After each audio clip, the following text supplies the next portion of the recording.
Hi, my name is Mark Polt, and I'm a real estate investor in the greater Charlotte, North Carolina area. I'm what you would call a no frills, no thrills real estate investor. If you're looking for someone with a big fancy car in the background, nice studio office, or somebody's trying to sell you a $19.95 a month subscription to their newsletter, I'm not that guy. Check out a different channel.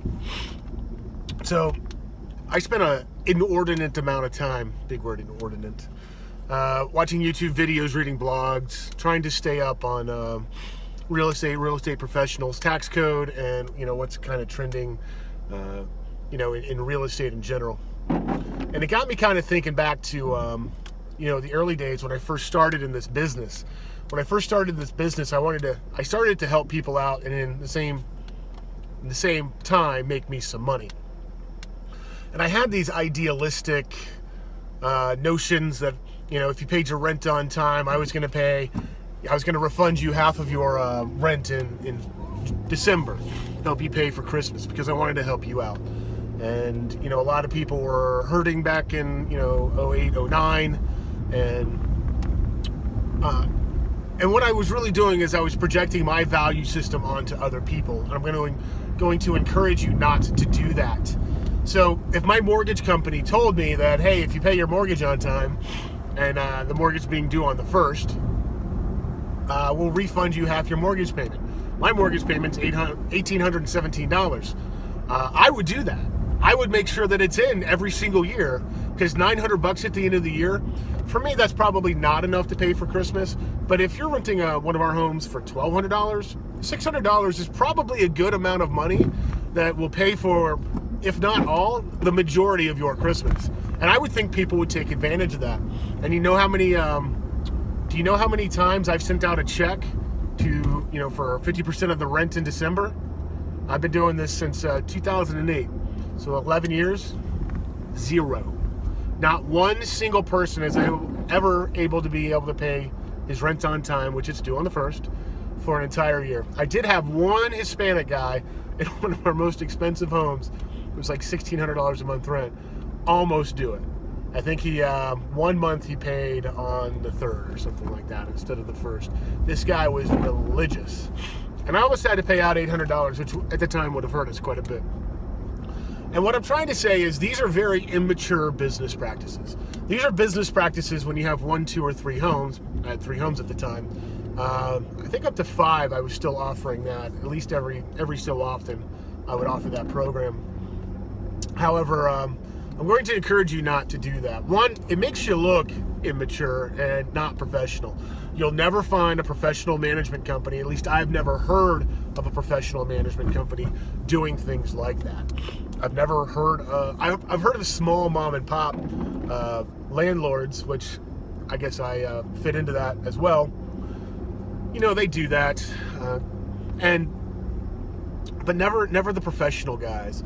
And I think what I've learned over the years is that, in conjunction with my inability or my unwillingness to actually foreclose on somebody who is late, something that I don't have a problem doing now, led me to lose a lot of rent, because renters they know they can take advantage of you. They know that you're not going to do anything if you don't pay the rent.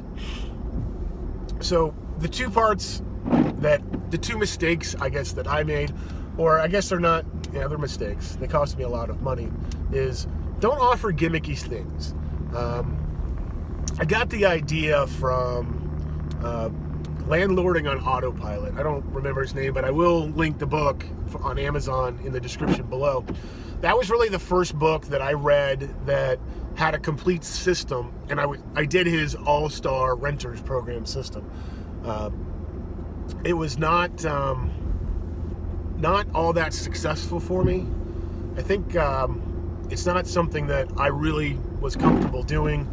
It's a great system. I bought the book, or I think my ex-wife, sorry for the jump cut, had a spam call come in while I'm recording this video. Should have put it on Do Not Disturb. Anyway, so Landlording on Autopilot, my ex-wife had bought it for me, and for like another $40 or something, you can get his forms. We actually still use quite a few of his forms today, in particular the application and the application processing form. We have some other things, like he has some key checkouts If you want to go check out a property, you can check out a key and go see it. We don't use keys, we use electronic locks, so that's kind of a moot point for us. But so the number one thing is don't have gimmicky things, and number two is you need to be willing to and have the knowledge to evict somebody. So it's not that hard in most states. Certainly in North Carolina, it's extremely easy. I haven't done it in South Carolina yet, but I can't imagine, other than the drive to the courthouse, which for me would be about an hour if I'm in my county, probably 30 minutes if I'm in the county next to it. That's the only inconvenient thing. I can get to Charlotte, even though I don't live in North Carolina. I can get to Charlotte's courthouse in about 20 minutes. Very easy to get to, all interstate. So those are the two big mistakes that I made. If you don't know how to do an eviction, figure it out. It seems impossibly hard in the beginning until you at least do it. And go to your local REI. I don't do that. I'm kind of a loner, kind of like Pee Wee Herman and Pee Wee's Big Adventure. I'm a loner Dottie. But go there and befriend some landlords who probably have 20 homes or so. They'll tell you what the process is. I actually have it documented. It's very simple, not that hard to do.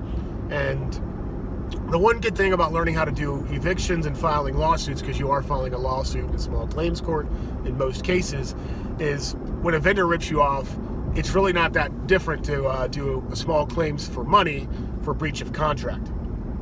Anyways, these are my thoughts and opinions on why you should conduct yourself in a very professional, mature, business-like attitude, and why you should stay away from the gimmicks. So what are your comments? Leave them in the comment section below. Like to hear what you have to say. Hope you go out there and live the You Won't Stop Me lifestyle attitude. Did I say that right?